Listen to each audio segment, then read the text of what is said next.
relatively familiar with Thumbelina, right?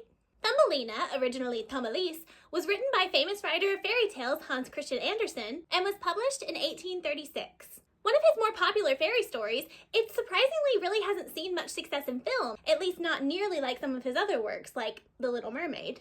Or maybe not so surprisingly. When compared to other fairy tales, even those written by Hans Christian Andersen, when it comes right down to it, Thumbelina isn't a very interesting story. I mean, sure, it's really cute, it's whimsical, but the character herself doesn't have much of an arc.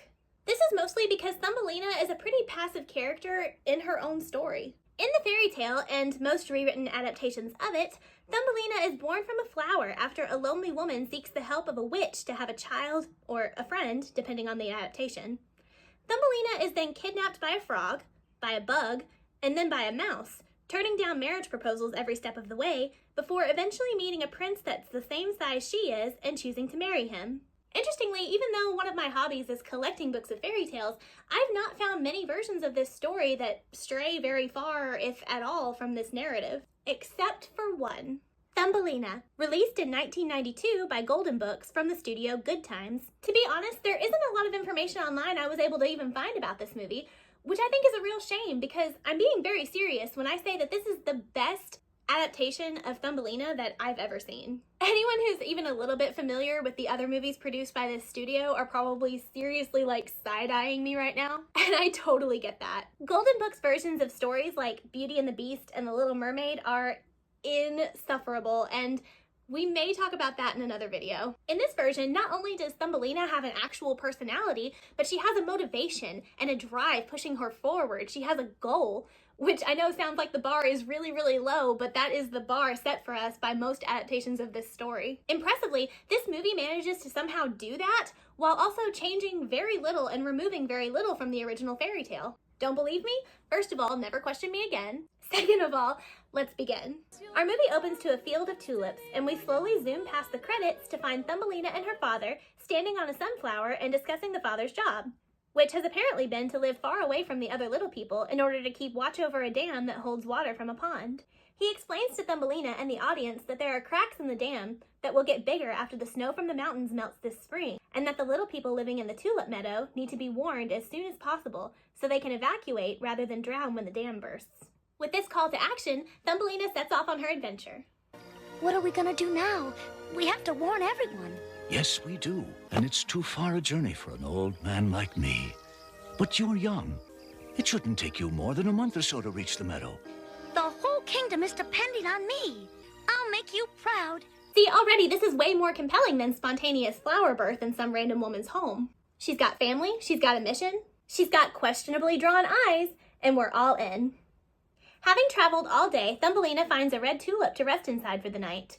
Soon after, the resident witch, with a design that I think is maybe skirting being offensive, hunts her down like a bloodhound using her sense of smell.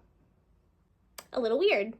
The witch digs up her flower, and Thumbelina, having pretty much always been a character that can canonically sleep through basically anything, is spirited away by the witch to the house of a lonely woman that paid the witch to find her a child. Amazingly, even though the woman has the presence of mind to point out that this is not a child and is in fact just a flower. That's no child, that's a tulip. She pays the witch and takes her at her word that planting this flower will lead to her getting a child. I get it though, I mean, this totally looks like a trustworthy face to me. The woman doesn't have to wait long, however, before the petals open to reveal Thumbelina sleeping inside. Giving Thumbelina her iconic walnut shell bed, the woman is nice enough to let her sleep through the night before shouting her awake. How did I get here? Oh, that doesn't matter. All that matters is that you're here. Thumbelina is almost immediately dropped in the water, and I'm starting to have some concerns about why it is that this woman doesn't have any other children. Like everyone else in this movie, the woman will ignore Thumbelina trying to explain her quest. All that matters is that you're here. No, what matters is that I've got to save the little people born in the flowers from... Hush now. We'll have plenty of time to talk later. When I was little, I remember I used to kind of feel sorry for this lady that we don't see again after Thumbelina leaves. But given the fact that had she listened, she probably could have gotten Thumbelina where she needed to go within just a few hours, it's a bit harder to feel sorry for her. My new daughter deserves a proper bed to sleep in. I mean, damn, woman, how do you spend an entire day with your new daughter and not listen to a word she says, like, at all? When night falls and Thumbelina falls asleep, a mother frog in an apron makes a gravity-defying leap.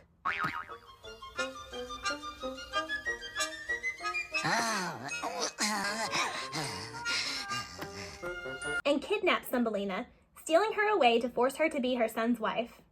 For some reason, the frog woman's son can't speak. Every mother wants to find the perfect girl for her son to marry. Hush up. Look, I'm sure you're nice, and I'm sure your son's nice. For a frog. He's the only animal character in this movie that can't speak, and I've pondered the deeper meaning of that. Waking up on the lily pad, Thumbelina acknowledges that she wakes up somewhere different every time she falls asleep. Strange. Every time I fall asleep, I wake up in a different place. She takes it pretty well, but she doesn't really get a whole lot of time to think about it before the frogs show up to explain why she's here. Just like the woman, the frogs completely ignore Thumbelina when she explains that she needs to warn the little people about the dam breaking. A couple of kind fish chew through the lily pad stalk, setting her free. Oh, you saved me. How can I ever thank you? You don't happen to have any worms, do you? Well, no, but... Are you sure she's not a bug? Nah, let's bail. Oh, or maybe they were just hungry. Jerks. This is when Thumbelina meets her friend the swallow, who lost his flock and also doesn't know where the meadow she's looking for is. For some reason, he doesn't give her a lift off the lily pad, but luckily it doesn't matter much because a butterfly shows up offering to help her. It's kind of crazy that the butterfly is like one of the only decent people we meet in this story other than the swallow. Everybody else is a real jerk. Case in point, the bug that kidnaps her off the lily pad to make her his pet. These bugs are super rude to her, talking about how she doesn't have any feelers and that her eyes look funny. Honestly, they have a point about her eyes. I do wonder though, does this species only keep pets that look just like them? Now look at what you've done. My friends are all laughing at me because of you. I didn't do anything. You took me. Fine. Go back to whatever it was you were doing. You're a lousy pet anyway. After his friends mock her, the bug lets her go, and Thumbelina wanders aimlessly long enough for fall to begin turning into winter. She really hasn't had any luck figuring out where to go at this point, but she has made friends with a bear. He seems nice enough, but he, like just about everybody else, doesn't seem to take her plight seriously. Did you have a chance to ask any of your friends which way the Meadow of Tulips is? I asked Ollie Owl, but he said he never heard of the meadow tulips. Let's worry about it later. Right now, we got honey waiting for us. I mean, sure, there are lives on the line, but let's worry about it later. He's interrupted from trying to get honey when a pack of wolves swarm and attack him. Bravely, Thumbelina runs in with a stick to help her friend. Not sure what she thought she was going to do here, but this is what I mean when I say that her personality is actually pretty admirable. Back, Thumbelina. There's too many of them. I'm not gonna let you fight them alone. She's polite and she's kind, and she also has a lot of integrity that we're going to get to see later. The wolves appear to run from her, but it turns out they were running from more bears showing up. Thumbelina, meet my brothers. The wolves were running from them? So what? What you did took courage. No one could have a better friend than you. Spontaneous hibernation hits these guys like a truck, meaning that the bears can't help Thumbelina anymore and she's on her own again. Winter blows in, and having made basically no progress at all, Thumbelina nearly freezes to death trying to find food. She finds a farm, but as a fox tells her, the farmer didn't have hardly anything to harvest and there's nothing to be found. This is a farm. There must be something to eat. Come spring, you might be able to get a little corn out of this cornfield. Did you say this is a cornfield? Yeah, a dead cornfield. On death's door, Thumbelina hears singing and assumes that she's hallucinating. What's weird is that we never actually hear any singing. The wind's playing tricks on me. Sounds like singing. It is singing. But where is it coming from? While Thumbelina does eventually find the source of the singing that she hears, there's definitely nothing that we can hear. So heck, maybe she was hallucinating and just got lucky. She faints at the door of a lady mouse named Mona, who brings her inside and nourishes Thumbelina back to health. Am I in heaven? Oh, no. But after what you've just gone through, I can understand your thinking that. But you must be an angel. Are you an angel? In exchange for letting her stay, Thumbelina promises the mouse that she'll do anything she asks.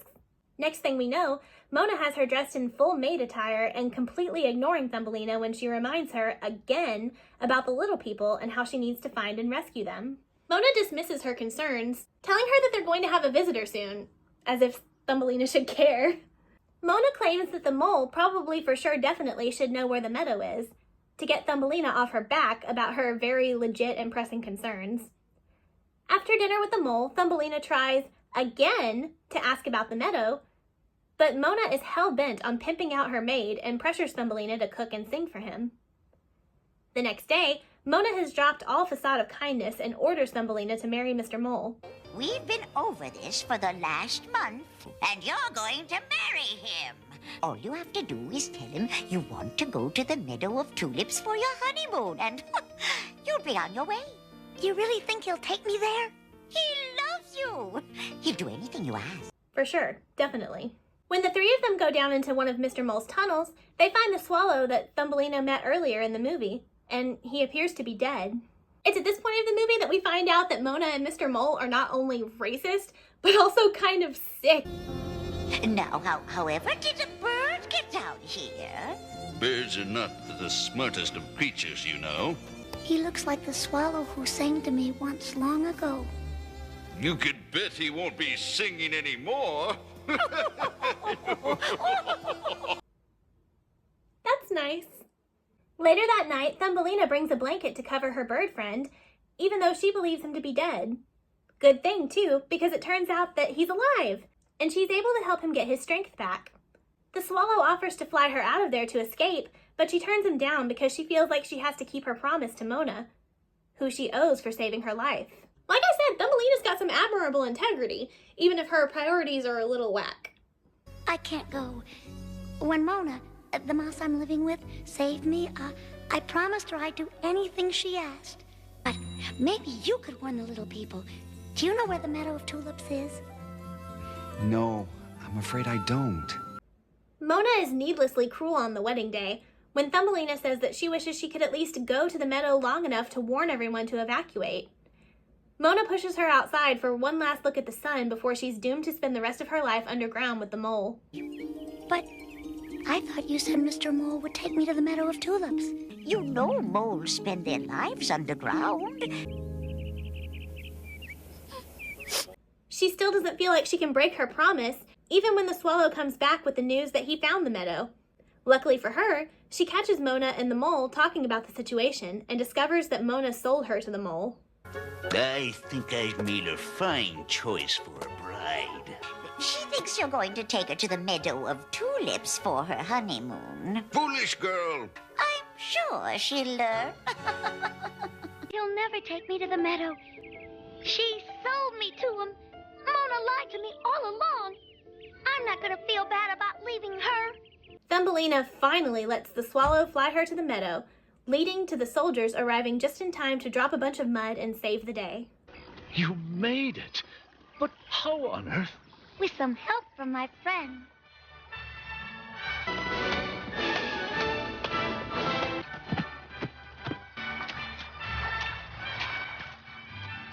The prince proposes to Thumbelina after acknowledging her heroism, and she agrees to marry him, ending our tale. This version of Thumbelina didn't sit around and wait for anyone to rescue her, and given the time that this movie came out and all the other adaptations of fairy tales that we had at the time, I think that's pretty cool. It's also one of the only versions I've seen that give Thumbelina a believable and legit reason for everything that she does and all the different places that she goes. One of the biggest examples of this being the fact that she stays with the mouse who saved her life even after she was being mistreated because she made a promise and she was aware that she owed her life to this woman. She's brave, she takes matters into her own hands, she does whatever she can to keep her promises, and she's got a kind heart. The art and animation is a little goofy, and the whole vibe is obviously dated, but there are definitely worse things to show your kids. So that was my little video about my extremely niche interest. I'll be releasing my next video very soon. It'll probably be more long-form content, so please subscribe to see more from me. Did you see this movie when you were a kid? I feel like probably not, given how little content about it I've seen. Thank you again so much for watching, and I'll see you next time. Bye! Blossoms of snow, may you bloom and grow forever. Edelweiss, Edelweiss, bless my homeland forever.